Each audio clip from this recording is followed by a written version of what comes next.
நமஸ்காரம். பெற்ற தாயும் தந்தையும் குழந்தை பிறந்தவுடன் பிறப்பு சான்றிதழ் பெறுகிறோம். அதில் பெற்றோருடைய பெயர் இருக்கும். எங்கு பிறந்தார் அதுவும் போடப்பட்டிருக்கும். தேதி இருக்கும், நேரம் இருக்கும், உடலில் இருக்கும் அடையாளங்கள் ஏதாவது இருக்கும். இவை எல்லாமே இருக்கும். இது எத்தனையும் மாற்றவும் முடியாது.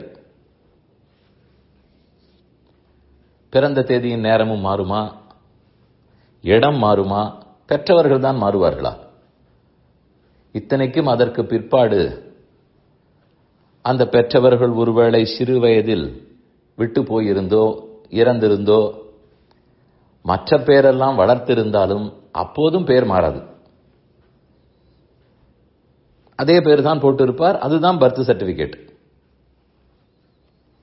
மொழி மாறுமா? தாய்மொழி தமிழ். ஆமாம், தமிழ் தான் என்றும் தமிழ் தான் இருக்கும். நேஷனாலிட்டி இந்தியா, இந்தியன் என்று போடுவார்கள். இது எதுவுமே மாறப்போவதில்லை.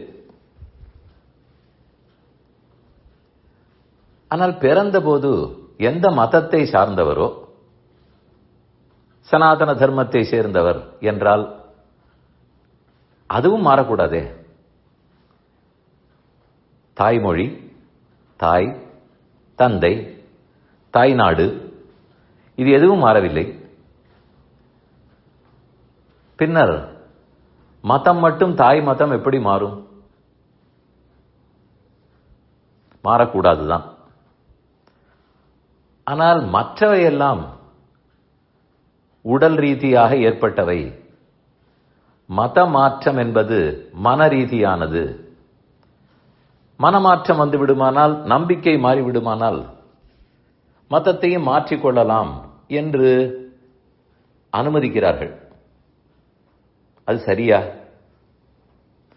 அப்படி பார்த்தால் என் பெற்றவர்களே எனக்கு பிடிக்கவில்லைன்னு ஆகிவிட்டது, மாற்றிக்கொள்வார்களே. பல இடங்களிலும் பெற்றவர்களுக்கும் பிள்ளைகளுக்கும் சண்டை கூட இருக்கலாம், பேச்சுவார்த்தை இல்லாமல் கூட இருக்கலாம். ஆனால் பர்த் சர்டிபிகேட் மாறாதே, சொத்து பத்து மாறாது, லீகல் ஹேர் மாறாது. இதெல்லாம் எப்படி மாறாதோ அது சரிதான், அது அப்படியே இருக்கட்டும். அதே போலத்தான் தாய் மதமும் மாறக்கூடாது. இந்தியனாக பிறந்து வேறு நாட்டில் போய் அந்த நாட்டு குடிமகனாகவே ஆகிறார்னு வைத்துக் கொள்வோம். வேறு நாட்டுக்கு போய் அந்த நாட்டு சிட்டிசன். அப்போதும் 2-3 தலைமுறைகள், 100-200 ஆண்டுகளுக்கு கூட பீப்புள் ஆஃப் இந்தியன் ஆரிஜின், அங்கிருந்து வந்தவர். இத்தனைக்கும் முத்தாத்தா பாரதத்தில் இருந்திருப்பார், தாத்தாவே குடிபெயர்ந்து போயிருக்கலாம். ஆனாலும் இந்தியன் ஆரிஜின் போடுகிறார்கள். ஆனால் என்னமோ தெரியவில்லை, இந்து தர்மத்திலிருந்து மாறி வேறு மதத்துக்கு போயிருந்தால் அப்ப ஹிந்து ஆரிஜின், சனாதன தர்ம ஆரிஜின் போட வேண்டாமோ? அப்படியும் போடுவதாக தெரியவில்லை. அதனால் இந்த விஷயத்தில் நாம் சற்று சிந்திக்க வேண்டும். டாக்குமெண்ட்ஸ் இருக்கட்டும், மனமாற்றம் சொல்வது என்னது?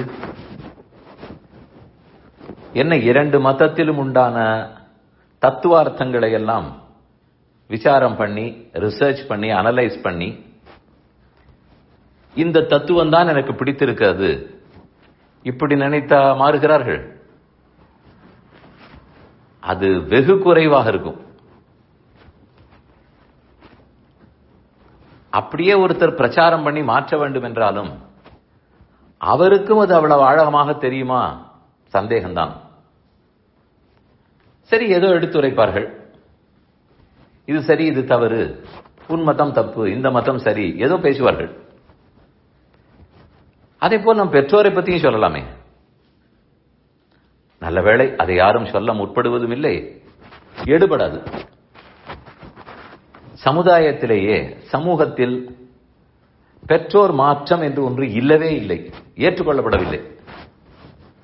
மொழி மாற்றம் ஏற்றுக்கொள்ளப்படாது, தாய் நாடு மாற்றம் ஏற்றுக்கொள்ள மாட்டார்கள். இதெல்லாம் எப்படி ஏற்றுக்கொள்ள மாட்டார்களோ, சொசைட்டியே ஒத்துக்கொள்ளாதோ, அதே போலத்தான் மத மாற்றமும் ஒத்துக்கொள்ளப்படாமல் தான் இருந்திருக்க வேண்டும். ஆனால் இதில் மட்டும் அதென்ன, அவரவர் மனம் எதை ஏற்கிறதோ அதுதானே. பணத்தை காட்டியோ வலிமையாலோ பயப்படுத்தியோ மதமாற்றம் கூடாது. தத்துவார்த்தங்களை சொல்லிதான் மாற்றம் உட்பட வேண்டும். இந்த மதத்தின் கோட்பாடு இப்படி, உங்கள் மதத்தில் இப்படி இருக்கிறது, இதுதான் சரியாக இருக்கிறது.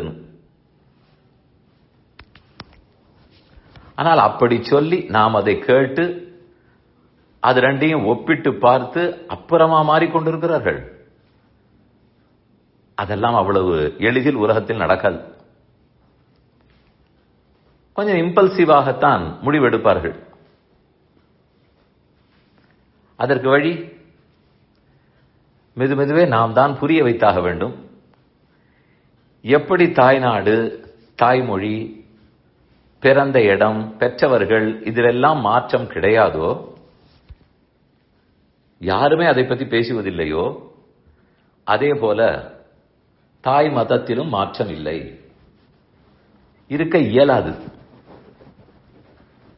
உலகத்திலேயே பழமையான மதம் சனாதன தர்மம். இதுவரை எத்தனையோ பேர் எத்தனையோ விஷயங்களில் குற்றம் சொல்லி அதெல்லாம் பதில் கூறி தாண்டித்தானே இயங்கி வருகிறது. அப்படி என்றால் நாம் அந்த பதிலை தேடி கண்டுபிடித்துக் கொள்ள வேண்டும். பதில் இல்லை என்பது மிகவும் தவறு. எத்தனை கேள்விகள் வந்தாலும் அனைத்துக்கும் பதில் உள்ளன. அந்த பொறுமை வேண்டும். அதுவரை திறந்த மனம் வேண்டும்.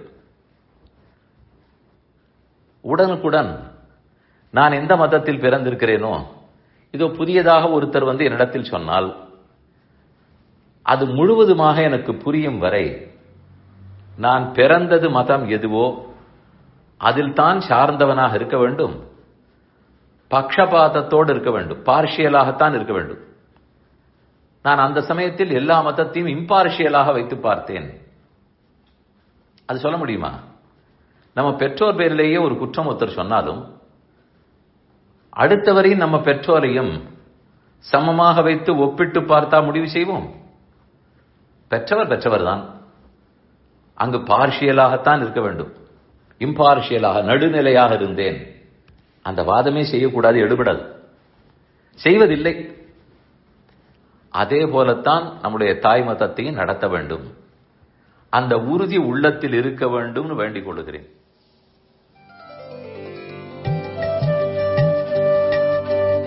இந்த என் பணி ஆடியோவை உங்களுக்காக வழங்கியவர் வேலுக்குடி ஸ்ரீ கிருஷ்ணன் சுவாமி. இந்த ஆடியோவை தினமும் உங்கள் மொபைலில் பெற கிஞ்சித் என் பணி KINCHITENPANI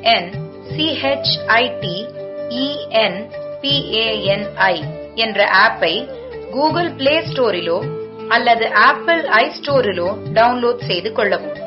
தினம்தோறும் இது போன்ற உபன்யாசங்களை கேட்டு மகிழவும்.